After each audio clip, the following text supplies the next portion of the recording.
आप व्यासपीठ से संतों की निंदा क्यों करते रहते हैं, ये उनका प्रश्न था। पहली बात यह है कि मैं जो कर रहा हूं वो कृत्य निंदा है, ये सिद्ध हो। फिर जिसकी निंदा की जा रही है वो संत है, ये सिद्ध हो। दो बात है ना, संतों की निंदा क्यों कर रहे हैं, तो पहले तो यह सिद्ध हो कि जो मैं क्रिया कर रहा हूं वह निंदा है। फिर यह सिद्ध हो कि जिसकी की जा रही है वो संत है।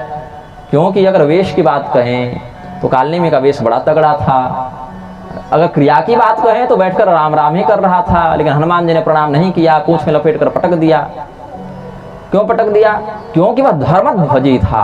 बाहर से उसने धर्म का आवरण रखा था, हृदय से वो धर्म का प्रवर्तन नहीं करता था। अगर कोई व्यक्ति सनातन धर्म की परंपरा के अनुसार प्रसिद्धि प्राप्त कर रहा है, समाज से सम्मान प्राप्त कर रहा है, प्रतिष्ठा प्राप्त कर रहा है, किंतु हृदय से सिद्धांत का विखंडन उत्पन्न कर रहा है, तो वह दंडनीय है, सदा समादरणीय नहीं है।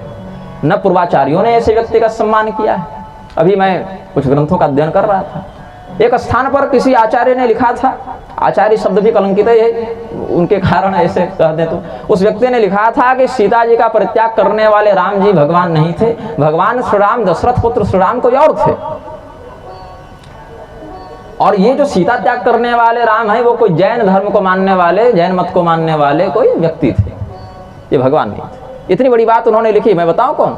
भगवदाचार्य, जो रामभद्राचार्य के बौद्धिक पूर्वज हुए और उसी परंपरा को ये बढ़ा रहे हैं। और तो श्रीमद् भागवत के नवम स्कंद में जो लिखा है वो किस राम जी की बात लिखी? वो जिस जैन व्यक्ति की बात लिखी है कि भगवान श्री रामचंद्र जी की बात लिखी। तो सामान्य हिंदी अनुवाद पढ़ के भी आप लोग जितना धर्मशास्त्र समझ सकते हैं, उससे भी निम्नतम स्तर की बुद्धि को धारण करके लोग जगत गुरु बन रहे हैं। तो मैं उसका भी खंडन कर रहा हूँ, इसको निंदा नहीं खंडन कहते हैं। जैसे पेट में तो डॉक्टर भी चाकू मार रहा है और डाकू भी मार रहा है, लेकिन डाकू अगर मारे, डकैत मारे तो हत्या कहते हैं, डॉक्टर मारे तो चिकित्सा कहते हैं। चिकित्सा का उद्देश्य है रोग का नाश करना, रोगी का नाश करना नहीं। और डाकू का उद्देश्य है आपका विनाश करके आपके सर्वस्व का अपहरण कर लेना। शास्त्रों के नाम पर प्रतिष्ठा को प्राप्त करके व्यक्ति शास्त्र सिद्धांत का ही विहिंसन करे तो वह व्यक्ति समादरणीय नहीं हो सकता है। रावण अगर सीता जी का अपहरण करके लंका ले जा रहा है तो चाहे कितना बढ़िया खाने पीने का प्रबंध कर दे, उसको सज्जन नहीं माना जा सकता, क्योंकि उसके मूल में ही अधर्म है, उसके मूल में ही पाप है। तो भगवान बलराम यहाँ उपदेश कर रहे हैं कि बध्या में धर्म ध्वजनस्ते ही पातकिनोधिका, असली पापी तो वो है जो धर्म का चोला पहन के पाप करे, इसीलिए हम इसको दंडित करेंगे। यद्यपि सूत जी वैसे थे नहीं, लेकिन जो वैसे हैं ऐसे लोगों के साथ ऐसा व्यवहार किया जाना चाहिए। और व्यासपीठ पर बैठने वाले व्यक्तियों को अगर वहीं पर इस विधान से दंड दिया जाना लगे ना, तो 15-20 दिन, 1 महीना जाते जाते सीधे 10% कथावाचक भी नहीं बचेंगे। हाँ, जैसे अगर तीर्थों में वीडियो रिकॉर्डिंग और रील बनाने पर बैन लगा दिया जाए तो तीर्थ यात्रियों की संख्या तुरंत नीचे।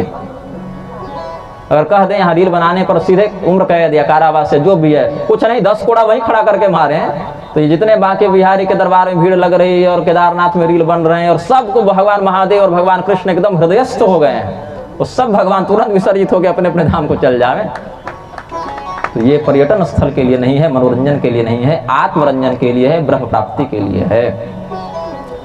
जो व्यक्ति संत है उससे अपेक्षा की जाती है। संत शब्द की परिभाषा आप कैसे जाने कि संत नाम इस प्रकार का कोई शब्द है, स आधा न तो ये कोई शब्द है, कैसे जाने?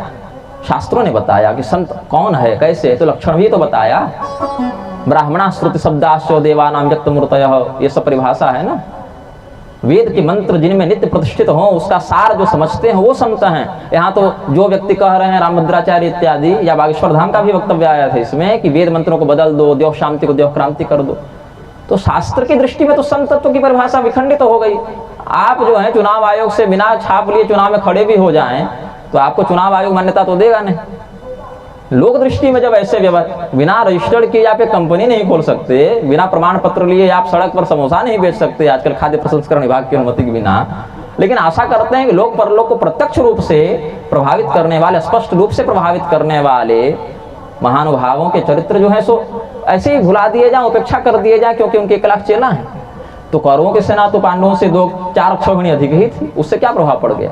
भगवान अकेले थे, उधर 2.25 लाख सैनिक थे। भीड़ को दुर्योधन ने चुना, भगवान को अर्जुन ने चुना। भीड़ को मत चुनिए, भगवान को चुनिए। भीड़ का क्या है? इसी मंदसौर शहर में आप पुस्तकालय खोल दीजिए और मदिरालय खोल दीजिए, भीड़ कहाँ अधिक रहेगी? पुस्तकालय में रहेगी कि मदिरालय में रहेगी?